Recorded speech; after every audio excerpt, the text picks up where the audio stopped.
So we're trying out a new thing, which is we're gonna record our key takeaways from an internal variant discussion so we can share with people because we're probably wrong and we want to hear what they think.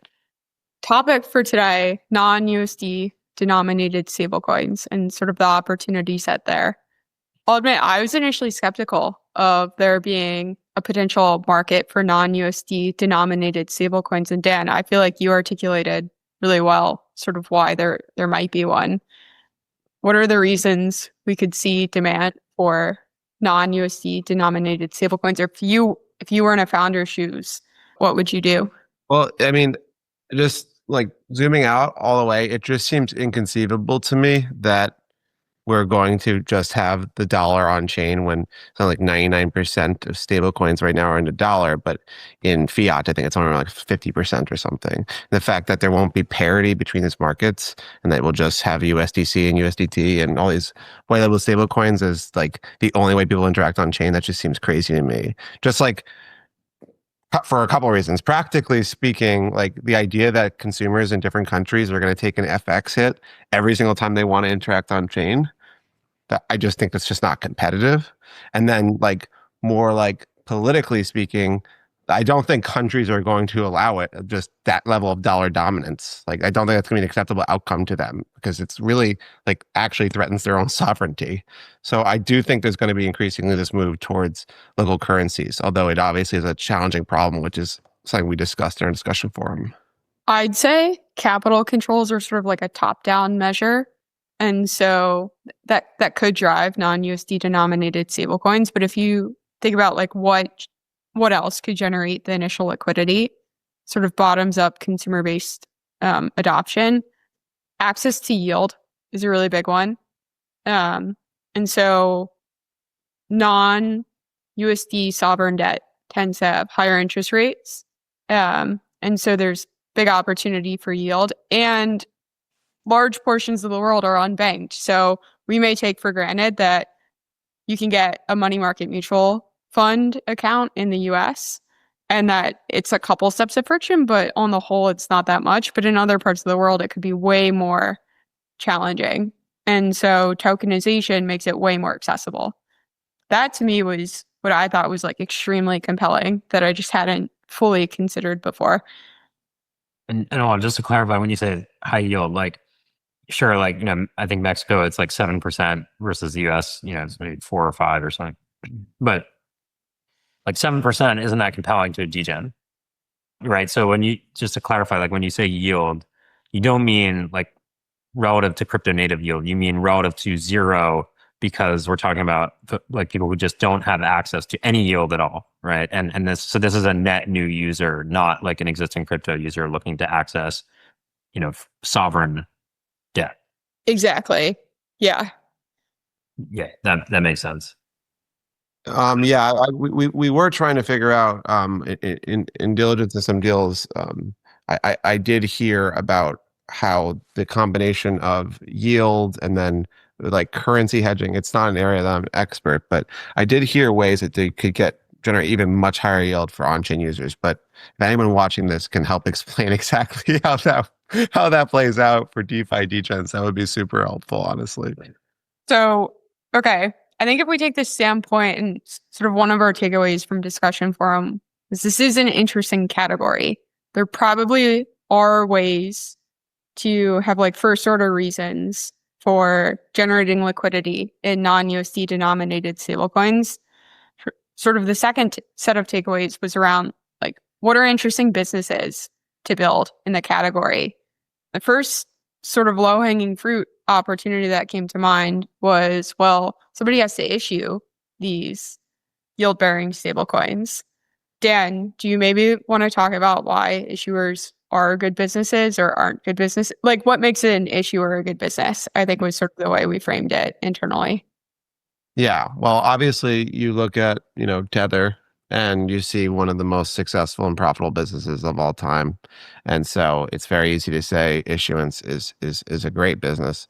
But I think that we all agree, I think consensus view at this point is that issuance is going to become increasingly commoditized, and that in order to be competitive, there's going to be this yield kind of sharing game, whether directly or indirectly.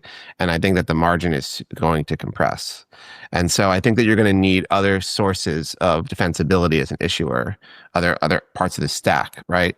Or just other defensibility. And one area that seems increasingly important is just honestly network effects on your stablecoin. I think this is why USDC and USDT are so successful, because they're so intertwined both in crypto itself or even in other tokens that are other stablecoins that are building on top of it. And that is the hard part of just bringing the conversation back to local currencies. That like is the hard part, because they have a classic bootstrapping problem. And I think the only way you can get over it is through incentives and passing through yield. But by doing that, you're making them less good businesses as an issuer, because you're giving away all the yield. So that is kind of the interesting dynamic with issuance, and in particular for emerging currencies. One of the things I think is kind of interesting is that even if you look at the landscape of like USD denominated stablecoins, they all proxy a dollar to some extent. And so one may argue that to the end user, they should all feel fungible. And we're seeing really interesting infrastructure emerge at that layer of the stack to make it feel interoperable. There are real switching costs because of these market integrations and liquidity network effects. And I think you see this, Stan, to your point of like Tether is a base pair in many, many assets and exchanges. And so if you're just looking for the best spread, if you hold, call it PYUSD, oftentimes you may end up converting that to USDT in order to get the best spread. So there are like real switching costs in the system. Yeah, 100%. Jesse, you had some interesting sort of takeaways about interoperability, especially between white label issuers. We were talking about how M0 has kind of a cool model. Yeah, so I guess their model is like they have their own stablecoin at M, right? And then M is used as the collateral that backs other white label or branded stablecoins, right? Where those can be issued by third-party companies like Imagine, Robinhood has their own. And so the benefit of this approach is like each of those branded stablecoins built on top of M0 is completely fundable. And so if M0 or the M stablecoin is very liquid, it has the benefit of making all of the other long tail branded stablecoins also liquid. Like they can enjoy the liquidity network effects of the underlying M stablecoin. And so, yeah, that's a compelling model in that the liquidity network effect of the underlying is transitive to the branded ones. And I mean, I think it's likely the case that other issuers will be hip to this and follow it, and it sort of supports the idea that you'll have maybe a kind of power law or oligopolistic market structure where you have like a handful of super liquid stable coins and then a very, very long tail of branded stable coins that interoperate with those very liquid ones. I think that was the key takeaway.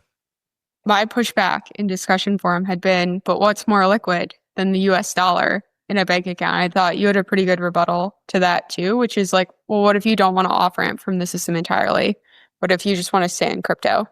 Right. Because then you're like, if all of these things are theoretically are supposed to be backed by real dollars in the bank account. But the problem with that is then sure, like that's true. The dollar is the most liquid asset in the world. But the illiquidity comes from the friction of touching the fiat realm. And yeah. I'll stay within the system, then it's easier to just go down to a single pair. And again, like that single pair you're going down to needs to have a lot of liquidity and interoperability with other major pairs. That's the key. So that's sort of like you can easily draw a diagram here, which would fit the shape of Dan's recent piece, Hourglass Markets.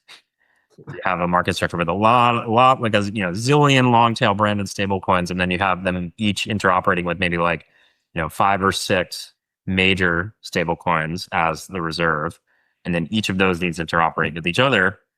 And coming full circle back to non-US currencies, right? I think like obviously if we believe that there's going to be non-US dollar stable coins and foreign currency stable coins, then there's going to be an interoperability problem to get from the liquidity on this side of the fence, which is all USD denominated, into Forex denominated stablecoins. I think we've made at least one investment that is doing that. I think also tying sort of that interoperability model for white labeling different stablecoins back to what we're looking for in local currency stablecoin issuance. It sort of supports the idea that a company that's an issuer should try and go deep in one or two geographies rather than go broad in a bunch of different geographies, because you can go to one fintech in Mexico and then go to another one in Mexico and another one, sort of build up a local network effect before moving on to like Brazil or Argentina or Europe as sort of the next geo. You don't want to spread yourself thin. I think it's important to get the dominance of network effects market by market because of all these issues that we've been talking about. One other interesting dynamic is it's like, so a lot of stablecoin issuers now, white labeled stablecoin issuers now, are using services that provide the collateral, right? In order to, like, it's minted collateral, the minted treasury, the minted sovereign debt. That's the collateral for the white label stablecoin, because that's actually like a very useful service to abstract that away, to not have to go and, directly work with BlackRock or open up your own, effectively, a money market fund. But so one interesting about that collateral is that collateral could be this base asset that Jesse was talking about, and you can build liquidity network effects on that collateral. Like, you can imagine that instead of USDC, the most base asset on chain is the actual US Treasury, and everything kind of just like builds up on top of that. But that sounds maybe nice when I describe it, but it kind of, I think, runs into some problems, which is that my understanding is that a lot of white label stablecoin issuers, or just issuers in general, they want to diversify their collateral. And true, you can have the token can represent a diverse, source of yield. But that being said, if I was an issuer, I would want to choose many different forms of the same sovereign debt in order to just decrease my risk, which makes it, to this big conversation we've had, it makes it difficult to build, I think, network effects on top of collateral itself, on top of sovereign debt as collateral itself, if that makes sense. I think it's actually pretty challenging. I think like going one level higher to a USDC or USDT or an M is actually much, much easier business than going one level lower. I generally agree with that.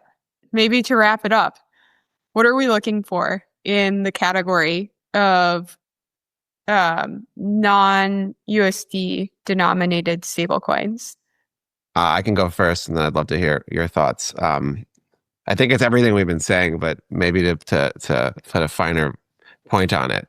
I think using incentives first. This is crypto superpower in general, but it's the same exact thing in terms of non-USD stablecoins, right? How do you get people to do things that aren't convenient or aren't in their flow, right? You incentivize them. That's how payments have worked forever. You can go read my paper on that, string it together. But that's just how you do it. And I think that using the yield to get people onto stablecoins is going to be the way we get it done. I think, to your point earlier, Lana, I think it's ideal to focus on specific geography. I think that that's powerful because, as we said, the defensibility, I think, comes from the network effects, whether it's liquidity network effects, integrations into DeFi network effects, et cetera. But like, the exciting business is, I don't think, going to be in just earning yield like Tether has over time. I think the exciting business is going to be what you can build on top of that. So those are like the major things that I'm personally looking for. Is there a specific geography that you are particularly interested in?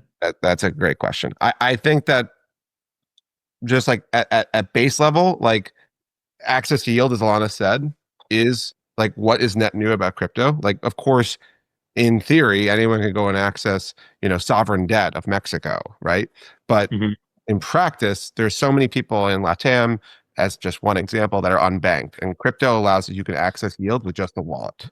And I think that that's where I would focus on areas where there's a certain wealth index where like yield is actually like very attractive, because, right, if you're just trying to get by, yield is not really top of mind for you. But after you've surpassed that, areas where there's a large unbanked population that wants to earn yield and wants to participate in financial services, I think it's a great place to start with like a yield bearing stablecoin.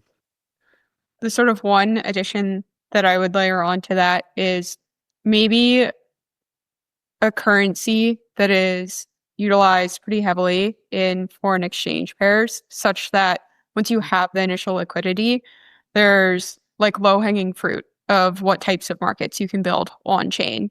And so to Dan's point, you come for the tool, which is the incentives, and then you save for the network, which is all the integrations in broader DeFi. And what are some of the low-hanging fruits? It's on-chain FX, but you need that initial liquidity first. Yeah.